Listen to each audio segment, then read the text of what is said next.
Subscribe करंतु विपिन बिहारी सामल channel को press करंतु पाखरे थिबा बेल आइकन को जा फल रे प्रतिदिन अपलोड होउथिबा आध्यात्मिक कथावस्तु को आपण माने सुनि परिबे। एपर्यंत आम आलोचना जारी रखिछंती जे व्यक्ति चरित्र सजाड़िबा दरकार। व्यक्ति निजको निजे सजाड़ी पारिले दाम्पत्य जीवन सजाड़ी हो जिवो, तापरे समाज सजाड़ी हो जिवो। भल काम करी निजको सुरक्षा देबा उचित। जेहेतु मु अनेकों सहित जीवन धारण करी पारिवारिक जीवन रे समस्तंकर चरित्र भिन्न हो पारे, तांकर रुचि स्वभाव प्रकृति प्रवृत्ति भिन्न हो पारे, किंतु समस्तंक सहित जेतेबेले मते बंचिबाकू पड़िबो एटा निहाती दरकार। एथिरु आ अन्य उपाय नाही, तेनु निजकू मते सजाड़िबाकू पड़िबो। आउ मानसिक दुश्चिंतारु दूर करी निजकू निज शरीर को मन को मध्य सुरक्षित रखिबाकू पड़िबो। तेनु सहिला वाला हुओ कहिला वाला हुओ नाही। अन्य किए मते सहयोग करू न करू मु मो सहित सहयोगी मनोवृत्ति को पोषण करी मो भितर। व्यक्ति जदि सद्गुण को निज भितर साइती जीवन चर्चा करि पारे तबे दाम्पत्य जीवन सजाड़ी हो जिवो। व्यक्ति होची जणे, दंपति कहिले दुई जण स्वामी स्त्री, दुई जनकर मिलन रे संसार निर्माण हेछि। पूर्वरु जे कथा गुडी को कहि आसिलेनी सेही अनुसार जदि स्वामी स्त्री उभय निजको निजे सजाड़ी नेबे तबे उभय शांति रे कालातिपात करि पारिबे। निज परिवार को मध्य से शांति संतोष देई पारिबे। छुआ मान को मध्य चरित्रवान करी गढ़ी पारिबे। वर्तमान अनेक पारिवारिक जीवन ए संसार समाजर अंतराल को आपण दृष्टि पकेइबे। अनेक पारिवारिक जीवन अशांति रे परिपूर्ण होई जाईछि। शरीर एकत्र होई संतान जन्म करिसंती, हेले मन रे एकता नथिबारु जन्मित संतान को भल मनीष रूपे से माने गढ़ी पारि नाहंती। मनीष धरापृष्ठ को आसीछि पर उपकार करिबाकू, ईश्वर आदर्श रक्षा करी जगतर कल्याण करने माने ईश्वर इच्छा को पूर्ण करने। जदि स्वामी स्त्री भितर बुझामणा न रहिला, मन एक न होला, निजे तो निजर कल्याण करि परिबो नाही, जगतर कल्याण केमिति करिबो। संसार रे भिन्न भिन्न चरित्र मनीष सबू अछंती सजन वृंद।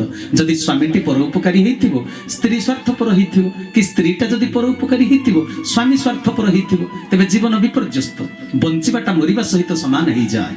संसार रे प्रतिदिन घटी जाउतिबा अनेक घटना बळीरु आपण माने भिन्न भिन्न विचित्र प्रकृति प्रवृत्तिर मनीष मानकू ए समाज रे देखुथिबे। स्त्री लोकटी निज बाप घर लोक को जेते भल पाए, स्वामीर परिवार लोक को बंधु बांधव को सेते भल पाए नाही। नारी माने बाप घर को अधिक भल पाइबाटा स्वाभाविक कथा, किंतु शाशु घर लोक को सात पर भली व्यवहार करिबा केबे भी उचित नुहे। तुमे जेउ मानको निजर बोली भाबुछो तांको पाखरे तुमे रहिलो केते दिन, माने जो बाप घर कथा, सेठी तुमर बयसर केते दिन तुमर सेठी अतिक्रांत हला, सेठी तुमे केते दिन रहिलो। जाहाको सात पर बोली भाबुछो तांको पाखरे केते दिन रहुछो। तेबे मु जदि जा पाखरे कम दिन रहिली, तांको अधिक भल पाई बेसी दिन रहुथिबा जागार लोक मानकू भल न पाइबी, तेबे सेटा तो मूर्खामी हेइ जिवो, बोकामी हेइ जिवो। सात पर लोक माने तुमको तो तांको गोपन घरर चाबी धरि देले, तुमको अधिकारिणी करई देले, घरर मालिकाणी सजई देले। बाप घरे झियो होइथिलो, एठी बहु हेइ गलो, सेठी एकुटिया थिलो, एठी साथी पाई गलो। तुम परिचय को बदलई बारे जे साहाय्य कले जो लोक माने, से माने तुमर कोन निजर नुहे। हाँ, आउ गोटे कथा हेउची, सबु जगह सासु ससुर बा स्वामी बहु को तार अधिकार देउ नाहंती, ताको चाकराणी भली व्यवहार करू छंती। आजिर आलोचना को आमे दाम्पत्य जीवन एवं पारिवारिक जीवन उपरे पर्यवेसित करी आगे नबा। पूर्वरु जो कथाटा कहली पुनी मने रखिबे जे व्यक्ति चरित्र प्रथमे व्यक्ति को नहीं करी दंपति, दंपति को नहीं करी परिवार, परिवार को नहीं समाज। तेणु प्रथम कथा है व्यक्ति। अनेक व्यक्ति मानकर संगठन को कहा जाए समाज। तेणु व्यक्ति निजको प्रथमे सुसज्जित करिबा दरकार, सुसजड़ा करिबा दरकार। एटा प्रथम कथा मु कहिछि, एटा को आपण जेंति भूली न जानते। तबे आजि आमे पुराणर क्रम रक्षा करी कहानी को आधार करी आलोचना करिबा नाही। पुराण कहानी रो उदाहरण दे शास्त्र उपदेश वाणी को उपजीव्य करी आज आमे कथा को आगे नबा। नुआ संसारटिए, नुआ परिवारटिए आरंभ हुए कोठु ना दुई जनकर संजोग, दुई जनकर मिलनर। से दुई जन होचंती स्वामीटिए स्त्रीटिए, माने प्रकृति आ पुरुष। एई प्रकृति पुरुषर मिलन रे परिवार बढ़े, आ संसार वंश रक्षा हुए, संसार गतिशील हुए, ईश्वर को उद्देश्य पूर्ण हुए सजन वृंद। तेबे कहिबार तात्पर्य एई प्रकृति पुरुष मिलन ही ए सृष्टि प्रथमे आरंभ होईछि। ଭଗବାନ ହଉଛନ୍ତି ଚିର ସୁନ୍ଦର ପୁରୁଷ ଆଉ ପ୍ରକୃତି ଉପରେ ତାଙ୍କର ତେଜ ପଡ଼ିବାରୁ ଏ ସୃଷ୍ଟି ଆରମ୍ଭ ହେଇଛି। ଆପଣମାନେ ଭାଗବତର ତୃତୀୟ ସ୍କନ୍ଦ କପିଳ ଦେବହୂତି ସମ୍ବାଦରୁ ଏକଥା ଭଲ ଭାବରେ ଜାଣିଥିବେ। ମୁଁ ଖାଲି ଆପଣଙ୍କୁ ମନେ ପକେଇ ଦଉଛି, ଭାଗବତର ତ ସୃଷ୍ଟି ସମ୍ବନ୍ଧରେ ଅନେକ ସ୍କନ୍ଦରେ ତାର ସବୁ କଥା ବର୍ଣ୍ଣନା ହେଇଛି ଭାଗବତ ମାଧ୍ୟମରେ। ତେବେ ମୁଁ ଆପଣମାନଙ୍କୁ ଏତିକି କହିବି ଯେ ନାରୀ ପୁରୁଷର ସଂଯୋଗରୁ ଏ ସୃଷ୍ଟି ଆରମ୍ଭ ହେଇଛି। ତେବେ ଭାଗବତ କଣ କହୁଛନ୍ତି? ସେ ବ୍ରହ୍ମ ହୋଇବେ ନିଖଣ୍ଡ ସଂଯୋଗେ ସୃଜିଲା ବ୍ରହ୍ମାଣ୍ଡ।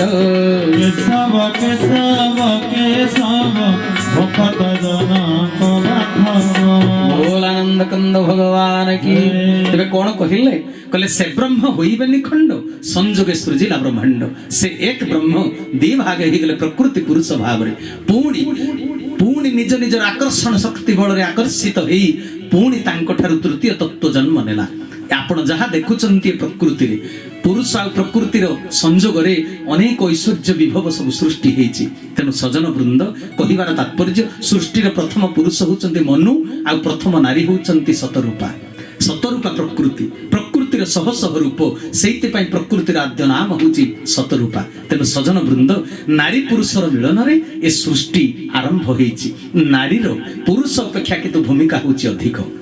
ଦୁହେଁ ଯାକ ସମାଜରେ ସମ ପର୍ଯ୍ୟାୟ ବାଚି, କିନ୍ତୁ ଦାୟିତ୍ୱ ଦୃଷ୍ଟିରୁ ଦେଖିଲେ ନାରୀ ତା ସାଧନା ବଳରେ ଉପଯୁକ୍ତ ସନ୍ତାନକୁ ଜନ୍ମ ଦେଇ ଜଗତର କଲ୍ୟାଣ କରିପାରିବ। ନାରୀ ହଉଛି ପ୍ରଥମ ଶିକ୍ଷୟତ୍ରୀ ଛୁଆର, ପ୍ରଥମ ମାତୃଦେବ ଭବଃ। ତେଣୁ ମା ହଉଛି ଛୁଆର ପ୍ରକୃତ ପ୍ରଥମ ଗୁରୁ। ତେଣୁ ମାର ଦାୟିତ୍ୱ ଅନେକ। ସଜନ ବୃନ୍ଦ, ମା କୋଉ ଭଳି ହବା ଉଚିତ? ଆମ ସଂସ୍କୃତିରେ ନାରୀକୁ କଣ ମର୍ଯ୍ୟାଦା ଦିଆଯାଇଛି? ସୃଷ୍ଟି ପ୍ରକ୍ରିୟାକୁ ଗତିଶୀଳ କରିବା ପାଇଁ ନାରୀର ଭୂମିକା ହଉଛି ଗୁରୁତ୍ୱପୂର୍ଣ୍ଣ। ନାରୀ ଆଉ ପୁରୁଷର ସଂଯୋଗରେ ଏ ସୃଷ୍ଟି ନିର୍ମାଣ ହେଇଥିଲେ ମଧ୍ୟ ନାରୀର ଆଚରଣ ଆଉ ଉଚ୍ଚାରଣ ଉପରେ ସୃଷ୍ଟିର ସଫଳତା, ପରିବାରର ସଫଳତା, ସମାଜର ସଫଳତା ନିର୍ଭର କରୁଛି। ତେଣୁ ହେ ସଜନ ବୃନ୍ଦ, ବିଦ୍ୟୁତ ଶକ୍ତି ପରିପ୍ରକାଶର ଆଧାର ଯେମିତି ହଉଛି ଇଲେକ୍ଟ୍ରିକ ବଲ୍ବ। ଆପଣ এই আসরে কেতে সুন্দর ভাবে বল গুড়িক সজাই দিয়েছেন। তেবে বিদ্যুৎ অছি বলি আমি জানিলে কা মাধ্যমে, মানে বর্তমান কারেন্ট অছি আমি জানিলে কেমিতি না বলটা জলুছি বলি আমি জানিলে কারেন্ট অছি। তেবে বিদ্যুৎ শক্তি পরিপ্রকাশ হবার আধার হচ্ছে ইলেকট্রিক বল্ব। ঠিক সেমিতি এ সৃষ্টির ভাল মন্দ চাণক্য তাঙ্ক নীতি শ্লোকরে কহিলে অলজ্জা মাতৃদোষেণ। যার মাতৃদোষ থিব মানে গোটে পিলা যদি অলজ্জা বালুঙ্গামি করুছি সেটা হচ্ছে তার মার দোষ। এ কথা কহুচন্তি কি চাণক্য তাঙ্কর নীতি শ্লোকরে। তেণু মা উপরে কেতে বড় গুরুত্বপূর্ণ ভূমিকা প্রভু দেইছন্তি, কেতে বড় গুরুত্বপূর্ণ দায়িত্ব দেইছন্তি। তেণু সজন বৃন্দ, বিদ্যুৎ শক্তি পরিপ্রকাশর মাধ্যম বা আধার যেমিতি বল, পরিবারর ভলমন্দ সুশৃঙ্খল অন্য মানে তোমার পরিচয় যে পাইবে সেটা নারী উপরে বা মা উপরে নির্ভর করে। তেমন আসর ভিতরে যেতে মা মানে বসিছন্তি মতে ভুল বুঝিবেনি যে আপন মানে ভাবিবে প্রবচক মহোদয় আসিছন্তি নারী মানকু বেশি দায়িত্ব দেই দেইছন্তি, পুরুষ মানকর তাহলে কোন কিছু দায়িত্ব ନାହିଁ। আমি এ প্রবচনর ক্রমাঙ্ক অনুসারে প্রসঙ্গ অনুক্রমে আমি সমস্তଙ୍କର দায়িত্ব কথা আলোচনা করিবা। আপন মানকু প্রাথমিকতা মু কাহিকি দউছি না ভারতীয় সংস্কৃতিরে নারীর ভূমিকা হଉଛି অনেক। সজন বৃন্দ মন ধ্যান দেই শুনিবে মা মানে ଆପଣ ମାନେ କେମିତି ପୁରୁଷ ମାନଙ୍କ ଠାରୁ ହଉଛନ୍ତି ଆଗରେ, ଗୋଟେ ଧାଡି ଆଗରେ ଆପଣ। ସେଇଥିପାଇଁ ତ ଆମର ସରକାର ବା ଆମର ଗୋଟେ କଥା ଅଛି ଲେଡିଜ ଫାଷ୍ଟ। ଆପଣ ମାନେ ରେଲୱେ ଷ୍ଟେସନ କୁ ଯିବେ ପ୍ରଥମେ ନାରୀ ମାନଙ୍କୁ ପ୍ରାଧାନ୍ୟ ଦିଆଯିବ, ସେ ଟିକେଟ ସଂଗ୍ରହ କରିବେ। ଆପଣ ଗୋଟେ ବସ ରେ ଯିବେ, ଯଦି ଗୋଟେ ଲେଡିଜ ଛିଡା ହେଇଛନ୍ତି ଅନ୍ୟମାନେ କହିବେ ନାଇଁ ତାଙ୍କୁ ସିଟଟା ଦେଇଦିଅ। ଏଥିରେ ଗୋଟେ ପ୍ରାଧାନ୍ୟ ଦିଆଯାଇଛି, ଆପଣ ମାନଙ୍କୁ ଗୁରୁତ୍ୱ ଦିଆଯାଇଛି। ତେଣୁ ଆପଣ କେତେ ଗୁରୁତ୍ୱପୂର୍ଣ୍ଣ ନିଜକୁ ନିଜେ ଚିନ୍ତା କରନ୍ତୁ। ଆପଣ ଆହୁରି ଗୁରୁତ୍ୱପୂର୍ଣ୍ଣ ଏ ସୃଷ୍ଟି ପାଇଁ ଈଶ୍ୱରଙ୍କ ପାଇଁ କଣଟା ନା ନାରୀ ପୁରୁଷ ପାଖରେ ଯେତେ ଶକ୍ତି ସାମର୍ଥ୍ୟ ଥାଉ, ଲକ୍ଷ ଲକ୍ଷ ଟଙ୍କା ସେ ରୋଜଗାର କରି ଘର ସୁନ୍ଦର ଭାବରେ ତିଆରି କରି ଘର ପାଇଁ ଉପକରଣୀୟ ଜିନିଷ ଟିଭି, ଫ୍ରିଜ, ୱାସିଂ ମେସିନ, ବାଥରୁମରେ ଗରମ ପାଣି ପାଇଁ ଗିଜର ଆପଣ ଯାହା ବି ଲଗେଇଥାନ୍ତୁ, ଯେତେ ଶକ୍ତି ସାମର୍ଥ୍ୟବାନ ହେଇଥାଉ ପୁରୁଷ, କିନ୍ତୁ ସୃଷ୍ଟି କି ଆଗକୁ ଆଗେଇ ନେବା ପାଇଁ ସନ୍ତାନ ଜନ୍ମ କରିବାର କ୍ଷମତା ପୁରୁଷ ଭିତରେ ନାହିଁ।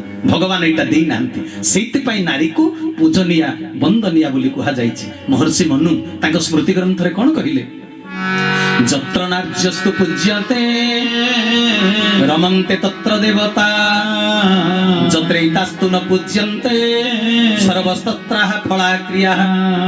କହିଲେ ଯୋଉଠି ନାରୀ ପୂଜା ପାଏ, ଯତ୍ର ନାର୍ଯ୍ୟସ୍ତୁ ପୂଜ୍ୟତେ ରମନ୍ତେ ତତ୍ର ଦେବତା, ସେ ଜାଗାରେ ଦେବାଦେବୀ ସମସ୍ତେ ସନ୍ତୁଷ୍ଟ। ନାରୀ ଯୋଉଠି ପୂଜା ପାଏ, ଆଜି ଆମେ ଗଣେଶ ପୂଜା କରୁଛନ୍ତି, ଗଣେଶ ପୂଜାର ଆସର କେଡ଼େ ସୁନ୍ଦର ଭାବରେ ଆମେ ସଜେଇଛନ୍ତି। ଘରେ ଯଦି ନାରୀ ନିର୍ଯାତିତା, ଆଉ ଆପଣ ଗଣେଶ ପୂଜାରେ ଏଠି ଆସି ବହୁତ ଟଙ୍କା ଖର୍ଚ୍ଚ କରି ଗାଁ ଯାକ ଲୋକକୁ ଆନନ୍ଦ ବଜାରରେ ଖାଦ୍ୟ ପରସୁଥିବେ, ଆଉ ଆପଣ ଭସାଣି ଦିନ 5-10 ହଜାର ଟଙ୍କାର 50 ହଜାର ଟଙ୍କାର ବାଣ ଫୁଟେଇବାର ଲକ୍ଷ୍ୟ ରଖିଥିବେ, ତେବେ ଗଣେଶ ପୂଜା ସାର୍ଥକ ହେଇପାରିବ ନାହିଁ। ସଜନ ବୃନ୍ଦ, ଏ କଥାକୁ ନିଶ୍ଚିତ ରୂପରେ ସ୍ମରଣରେ ରଖିବା ଉଚିତ ଯେ ଯତ୍ର ନାର୍ଯ୍ୟସ୍ତୁ ପୂଜ୍ୟତେ ରମନ୍ତେ ତତ୍ର ଦେବତା। ନାରୀ ଯୋଉଠି ପୂଜା ପାଏ ସେଠି ଗଣେଶ ସନ୍ତୁଷ୍ଟ, ସେଠି ସରସ୍ୱତୀ ସନ୍ତୁଷ୍ଟ, ସେଠି ଦୁର୍ଗା ସନ୍ତୁଷ୍ଟ, ସେଠି କାଳିକା ମଙ୍ଗଳା ସମସ୍ତେ ସନ୍ତୁଷ୍ଟ, ସନ୍ତୋଷୀ ସନ୍ତୁଷ୍ଟ। ଆମେ ହଜାର ଦେବାଦେବୀକୁ ପୂଜା କରୁଛେ, 33 କୋଟି ଦେବାଦେବୀଙ୍କୁ ପୂଜା କରୁଛେ, କିନ୍ତୁ ଆମ ଘରରେ ଥିବା ମା, ଆମ ଘରରେ ଥିବା ସ୍ତ୍ରୀ, ଆମ ଘରରେ ଥିବା ଭଉଣୀ, ଆମ ଘରେ ଥିବା ଖୁଡି, ଆମର ଘରରେ ଥିବା ବଡ ମା, ଏମାନେ ସବୁ ନାରୀ ଜାତିର ଜଣେ ଜଣେ ପ୍ରତିନିଧି। ତେଣୁ ଏମାନଙ୍କୁ ଯେତେବେଳେ ଆପଣ ସନ୍ତୁଷ୍ଟ କରିଦେବେ, ତେବେ ଆପଣ ଆଶୀର୍ବାଦ ପ୍ରାପ୍ତ ହେଇଯିବେ। ମାନେ ସବୁ ଦେବାଦେବୀ ମାନେ ଆପଣଙ୍କ ଉପରେ ସନ୍ତୁଷ୍ଟ ରହିବେ। ମୋର ପୁରୁଣା ସେ ଫିଲ୍ମ ଗୀତଟିଏ ମନେ ପଡେ ଯେ ଘରଟା କେମିତି ସୁନ୍ଦର ହବ। ଆମ ଘର ଏକ ମନ୍ଦିର, ସେ ତ ସ୍ୱର୍ଗଠୁ ସୁନ୍ଦର। ଆମ ଘର ଏକ ମନ୍ଦିର, ସେ ତ ସ୍ୱର୍ଗଠୁ ସୁନ୍ଦର। ମମତାର ମୂରତି ମନେ ଦିଏ ଶକତି, ମମତାର ମୂରତି ମନେ ଦିଏ ଶକତି। ଆମ ବୋଉ ଆମର, ଆମେ ପରା ବୋଉର, ଏଇ ଆମ ସଂସାର, ଏଇ ଆମ ସଂସାର। ବୋଲ ଆନନ୍ଦ କନ୍ଦ ଭଗବାନ କି, ବୋଲ ଶକ୍ତି ମହିମା ଦୁର୍ଗା ଦେବୀ ପାର୍ବତୀଙ୍କର। ତେବେ ସଜନ ବୃନ୍ଦ ମନ ଧ୍ୟାନ ଦେଇ ଶୁଣିବେ ଏ କଥାକୁ। କହିଲେ ଆମ ଘର ଏକ ମନ୍ଦିର, ସେ ତ ସ୍ୱର୍ଗଠୁ ସୁନ୍ଦର। ତେବେ ଘରଟା ମନ୍ଦିର କେତେବେଳେ ହୁଏ, ଘରଟା ସ୍ୱର୍ଗଠୁ କେତେବେଳେ ସୁନ୍ଦର ହେଇଯାଏ? ସଜନ ବୃନ୍ଦ, ଯେତେବେଳେ ବୋଉ ସନ୍ତୁଷ୍ଟ ହେଇଯାଏ। ଜନ୍ମଦାତ୍ରୀ 10 ମାସ 10 ଦିନ ଗର୍ଭରେ ଧରି ସେ ଜନ୍ମ ଦେଇଛି ତୁମକୁ, ନିଜେ ନ ଖାଇ ତୁମକୁ ପିଇ ଦେଇଛି। ଛୋଟ ବେଳେ ତମେ ଯେତେବେଳେ ସେଜରେ ଶୋଇଥାଅ, ଗନ୍ଥା ଚଦର ଯଦି କମ୍ ଥାଏ, ଗରିବ ଲୋକଟିଏ ହେଇଥାଏ, ଯେତେବେଳେ ଗନ୍ଥା ଚଦର ପୁଅର ପରିସ୍ରାରେ ବା ଝିଅର ପରିସ୍ରାରେ ତିନ୍ତି ଯାଏ, ଓଦା ହେଇଯାଏ, ଆଉ ଗୋଟିଏ ବେଡସିଟ୍ ବା ଗନ୍ଥା ଥିଲେ ମା ଆଣିକିରି ପାରିଦିଏ, ବା ନିଜେ ଶୋଇଥିବା ଗନ୍ଥା ଚଦରକୁ ଛୁଆକୁ ଶୁଏଇ ଦେଇ ଟିକେ ମୋଟା କରିଦେଇ ଚାରି ଚଉତା କରି ଭାଙ୍ଗି ଦେଇ ନିଜେ ଭୂଇଁ ଉପରେ ଶୋଇପଡେ କି ସପ ଉପରେ ଶୋଇପଡେ। ଯଦି ସେଟା ବି ଆଉ ଥରେ ଓଦା ହେଇଯାଏ, ମା କଣ କରେ ନା ମା ଛୁଆକୁ ସମ୍ପୂର୍ଣ୍ଣ ସୁରକ୍ଷିତ ରଖିଦିଏ, ନିଜେ ବରଂ ଭୂଇଁରେ ଶୋଇପଡେ। ଯଦି ଆଉ ଥରେ ଛୁଆ ପରିସ୍ରା କରି ଭୂଇଁ ବି ତିନ୍ତି ଗଲା, ମା ସେଥିରେ କଣ କରେ ନା ଛୁଆକୁ ପୋଛି ପାଛି ଦେଇ ପଡନ୍ତ କାନିରେ ନିଜ ଛାତି ଉପରେ ଶୁଏଇ ଦିଏ, ତା ପିଠିଟା ତଳେ ଭିଜୁଥାଏ। ସଜନ ବୃତ୍ତ, ଇଏ ହଉଛି ମାର ମହିମା। ତେଣୁ ଏ ସମାଜରେ ଯଦି ମାର ମହିମାକୁ ଆମେ ବୁଝି ନ ପାରିବା, ତେବେ ଆମେ କେବେ ଶାନ୍ତିରେ ଜୀବନ ଯାପନ କରିପାରିବା ନାହିଁ, ଆମକୁ ଆଶୀର୍ବାଦ ମିଳିବ ନାହିଁ। ମୋ ଘରେ ଥିବା ଜିଅନ୍ତା ଦେବୀ ଯଦି ସନ୍ତୁଷ୍ଟ ନହେଲେ, ମନ୍ଦିରରେ ଥିବା ପଥର ଦେବାଦେବୀ ମୋତେ କେବେ ବି ଆଶୀର୍ବାଦ କରିପାରିବେ ନାହିଁ। এই চিন্তা চেতনা ଆମ ଭିତରେ ରହିବା ଦରକାର। ସଜନ ବୃନ୍ଦ, ଗଣେଶ ପୂଜା ପ୍ରବଚନରେ ମୁଁ ଆପଣମାନଙ୍କୁ ପୁରାଣର କାହାଣୀ କହୁନାହିଁ, କାଳେ ଆପଣ ମନ ଦୁଃଖ କରୁଥିବେ, ମୋର ଏ କଥାକୁ ଆପଣ ଗୁରୁତ୍ୱ ଦେଉଥିବେ କି ନାହିଁ। କିନ୍ତୁ ଈଶ୍ୱର ମୋତେ ଜନ୍ମ ଦେଇଛନ୍ତି ଏ ସମାଜକୁ ଶୃଙ୍ଖଳିତ କରିବା ପାଇଁ, ଦୁଇ ଧାଡ଼ି ବାର୍ତ୍ତା ଦେବା ପାଇଁ। ଏଇଥିପାଇଁ ପାରିବାରିକ ଜୀବନର କଥା ମୁଁ ଆପଣମାନଙ୍କ ନିକଟରେ ଉପସ୍ଥାପନ କରୁଛି। ନାରୀଟି କେତେ କଷ୍ଟ ସ୍ୱୀକାର କରେ ସତେ। ବାପ ଘରେ ଜନ୍ମ ହୁଏ, ସେ ଦୁହିତା ଦୁଇ କୂଳକୁ ହିତା ବୋଲି ଆମର ଲୋକ କଥା ରହିଛି। ଦୁହିତା ଦୁଇ କୂଳକୁ ହିତା। ସେ ବାପ ଘରେ ପାଠ ପଢି ଗଲା ବେଳକୁ ମଧ୍ୟ ମା ଯଦି କହିବ ତୁ ପାଣି ହାଣ୍ଡିଟା ଟିକେ ଚୁଲିରେ ବସେଇ ଦେଇଥାରେ ମା, ସେ କାମଟା ମଧ୍ୟ ଝିଅ କରିଦିଏ। କିନ୍ତୁ ପୁଅଟି ଯେତେବେଳେ ପାଠ ପଢେ, ପୁଅକୁ ଏତେ ଗୁରୁତ୍ୱ ଦିଆଯାଏ ନା ତାର ରେଜଲ୍ଟ ଖରାପ ହେଇଯିବ, ତାକୁ ଅନ୍ୟ କୌଣସି ଦାୟିତ୍ୱ ଦିଅ ନା। କିନ୍ତୁ ଝିଅଟିଏ ଦୁହିତା ହିସାବରେ, କନ୍ୟା ହିସାବରେ ଯେତେବେଳେ ବାପ ଘରେ ଥାଏ, ଦାଣ୍ଡ କୂଅରୁ ପାଣି ଗରାଟେ ଆଣେ, माँ को रोसई रे साहाଯ୍य करे परिबा पत्र काटी दिए सेइतिपई तो आज संसार रे मोटारंकर जौतुक मोटांकर पाइबे बोली समस्ते पुओ को भल पाउचंती पुओ जन्म करूचंती किंतु आपण मानक भितरे माँ माने जो माने बसिथिबे झियोटिए जहार नथिबो पुओ माने जते बेले आपण को दंडित करूथिबे कोडा कथा कहूथिबे आपण माने अवशोष करूथिबे आहा मोर झियोटिए थिले भल ही थांता झियोटिए को बाहागर करी जते पुओ बहु मते गाली देई थांते मु झियो ज्वाई घरे जाई 2-4 दिन हो पछके शांति संतोष रे टिके कालातिपात करि थांती आपणक भितरे ए अवशोष निश्चित भितरे आसुथिबो एटा सामाजिक कथा समस्तक अंतर कथा गाँ भिने भिने मनीष एक सेइति पई मो गाँ रे घटना जतले घटुची आपणक गाँ रे काहे किबा घटु नथिबो सेइति पई कहिली ए कथाटा मां माने तेबे दुहिता दुई कूल को हिता से प्रथमे होची जनकर कन्या तापरे से ता भाई रो होची भौणी तापरे से अन्यर जने जाय स्त्री ही जाय तापरे से पुणी सब परिचय ठारू आहुरी बड़ परिचय पाई जाय ता परिचय ही जाय मां जिए दिन झियोटिए ही जन्म होइतिला मां गर्भरु सी पुणी जन्म देई निजे मां साजे केते बड़ कष्ट ताको स्वीकार करिबा को पड़े जेतले नारी पिलाटिए जन्म करे मरण मुहरु फेरी आसे अनेक लोक तो जन्म कला बेले मरी जानती आपण माने ए खबर पाइथिबे पिलाटी को जन्म न करि पारी माटी चली गला बा डाक्टर कहिला मु छुआ को बंचई देई पारिली माटी को बंचई देई पारिली नाही तबे मां काहे के चली गला ना छुआ को जन्म दबार कष्ट को सही न पारी तबे मरण जंत्रणा पाए छुआ को जन्म कला बेले मां तबे मां प्रति हमर कोन कर्तव्य से मरण को बरण करी जेते बेले मते जन्म देछि मु बंची थाउ थाकु केबे ताकु मरण जंत्रणा देबी नाही बंची थिबा अवस्था रे मु ताकु मारी देबी नाही जे तो मरी गला से तोरी गला सब दिन पई चाली गला मरी गला किंतु मु कष्ट देई जंत्रणा देई कथा कही आघात देई प्रतिदिन ताकु मु मारिबा को देबी नाही भगवान मो ऊपर केबे खुशी हेबे नाही तेणु घर माटी जिते बेले संतुष्ट रहे माँ पुओटी परीक्षा दबाक जाऊँगी माँ पाद छुई सप प्रणाम टीए करी कही दिए माँ लो आज मोर गणित परीक्षा अच्छी माँ लो मोर गणित भल हुए ना मत टे आशीर्वाद कर लो माँ मो परीक्षा जमी भल हम माँ आखिर 2 धार लुह गड़ी पड़े पुओर गणित हो ना कि माँ सब बेले चाहे मो पुओ अधिक रु अधिक उन्नति करू ठाकुर घर को दौड़ी जाए तुलसी चौरा मूल को दौड़ी जाए नहले किछि न पाइले भी सूर्य को हाथ टेकी दिए खोला आकाश तले हे सूर्य देवता हे सकल शक्तिर आधार हे नारायण हे जगत पिता तमे कोठी अछो मो पुआ आज परीक्षा दबा को जाउची मो पुओ को टिके सहाय्य कर जदि मार आशीर्वाद हाथ नाही पुओ जेते बड़ टैलेंटेड स्टूडेंट हेइथिले मध्य परीक्षा रे कोन गोटे असुविधा हेइ जीवो स्मृति चक्र को आसीबो नाही नाद गर्दन कोषरे साइता थिबा पाठ से दिन मने पड़िबो नाही भल पाठ पढ़ी पिला फेल ही जाई पारे कि कम नंबर रखी पारे किंतु फेल होतिबा पिला माँ जदि ता ऊपर संतुष्ट अछि कौन सी कारण परीक्षा हॉल रे ताको सहाय्य मिली जाई पारे से निश्चित रूप रे पास करि जीवो तेबे सजन वृंद एटा होची मार आशीर्वाद तेनु दुहिता दुई कुल को हिता तेबे सजन वृंद से भौणी होई भाईर शुभ कामना करे झियो होई बापर शुभ कामना करे माँ है पुअर शुभ कामना करे माई है भणजार शुभ कामना करे खुड़ी है पुतुरार शुभ कामना करे संसार रे एमिति अछंती अवश्य अनेक नारी अछंती से माने हिंसा ईर्षा रे जळुचंती से माने गर्व दंभ अहंकार रे जळंती किंतु माँ होची माँ होची हास्यमयी माँ होची लास्यमयी माँ होची करुणामयी माँ होची वात्सल्यमयी सेइति पई तो उल्का चलचित्र से गीतटी मोर मने पड़ी जाए